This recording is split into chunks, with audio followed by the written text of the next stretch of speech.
Swastiastu.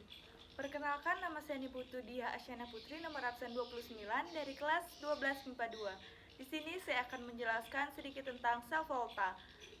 Nah, berikut merupakan bagian dari reaksi sel volta yang sudah saya gambarkan. Nah, yang pertama ada voltmeter. Voltmeter merupakan alat ukur beda potensial. Yang kedua ada larutan elektrolit. Yang ketiga ada jembatan garam yang berfungsi sebagai penyeimbang muatan. Yang keempat ada elektrode, yaitu tempat reaksi. Nah, elektrode ada dua, yaitu katoda. Di sini tempat terjadinya reduksi, dan anoda di sini tempat terjadinya oksidasi. Nah, lanjut ke reaksinya, yang dimana di sini ada logam Cu, yang dimana jika logam Cu ini terionisasi di air, maka akan menghasilkan Cu2+ dengan NO3-. Nah, begitu juga dengan logam Fe, saat terionisasi akan menghasilkan Fe2+ dan NO3-, di mana Cu ini berperan sebagai katoda yang akan mengalami reduksi, dan Fe berperan sebagai anoda yang akan mengalami oksidasi. Nah, nantinya Fe akan mengalami kelebihan elektron yang nantinya akan dinetralkan atau diseimbangkan oleh jembatan garam, dan begitu pula dengan Cu yang akan kekurangan elektron yang nantinya akan dinetralkan oleh jembatan garam. Nah, nantinya arus elektrolit akan mengalir dari kutub negatif ke kutub positif. Namun, arus listrik akan mengalir dari kutub positif dari katoda ke anoda kutub negatif. Nah, selanjutnya kita akan tulis reaksinya, di mana yang peran sebagai katoda yaitu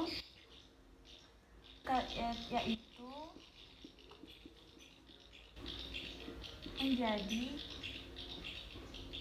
Nah, kenapa seperti ini? Karena katoda itu merupakan yang mengalami reduksi, di mana reduksi merupakan penurunan bilangan oksidasi atau bilox.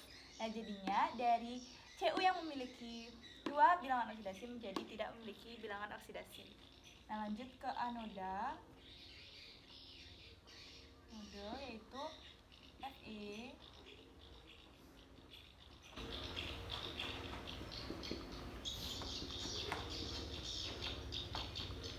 Nah, yang mengalami anoda atau oksidasi yaitu Fe, di mana oksidasi tersebut merupakan kenaikan bilangan oksidasi atau bilox. Yang pertamanya Fe tidak mempunyai bilangan oksidasi menjadi Fe2+.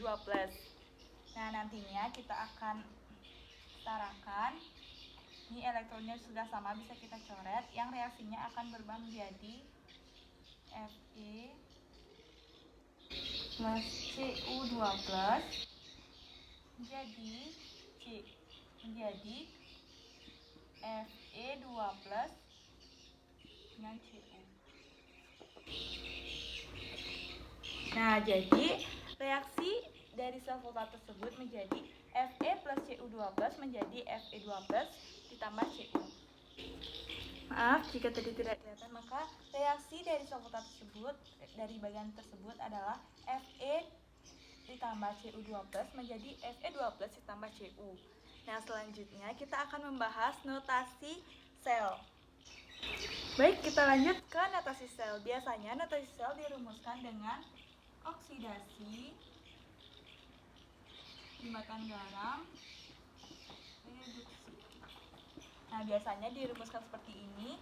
Nah, pada contoh yang tadi yang sebelumnya, yaitu larutan Cu dengan Fe, di mana yang mengalami oksidasi adalah Fe dan yang mengalami reduksi adalah Cu. Bisa kita tulis seperti ini.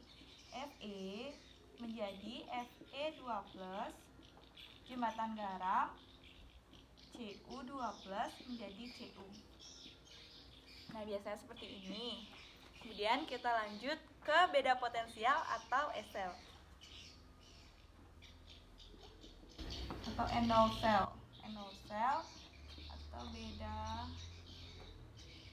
potensial. Enol sel ya, bukan ESEL. Nah, gimana? Enol sel dirumuskan dengan enol reduksi dikurang enol oksidasi. Yang dimana biasanya NO sel reduksi dan oksidasi sudah diketahui pada soal. Nah, selanjutnya kita akan membahas tentang deret volta.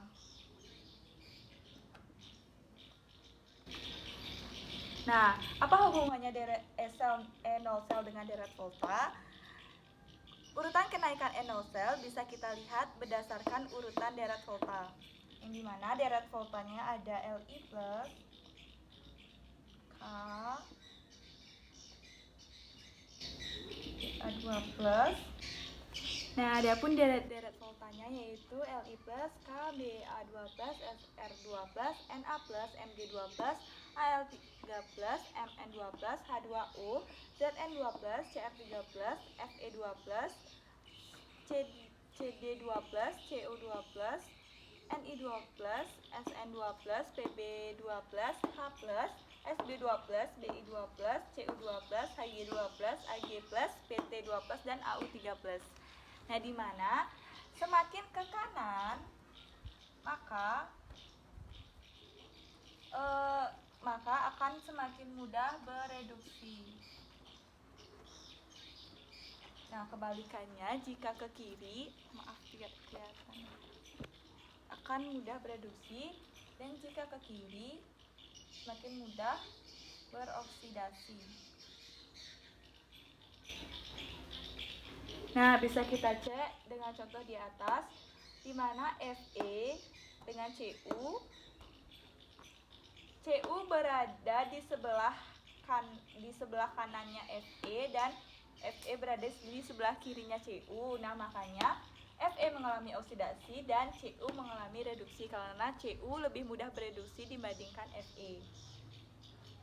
Nah, selanjutnya kita lanjut ke kespontanan reaksi.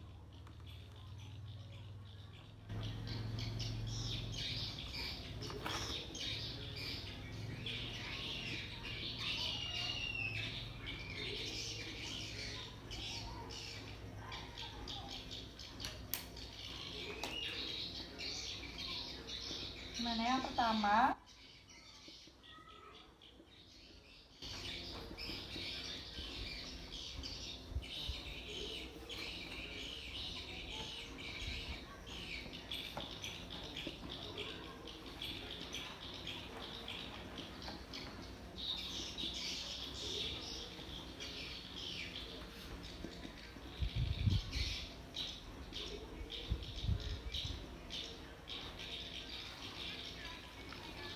Nah, kespontanan sel bisa kita lihat dari hasil NO selnya.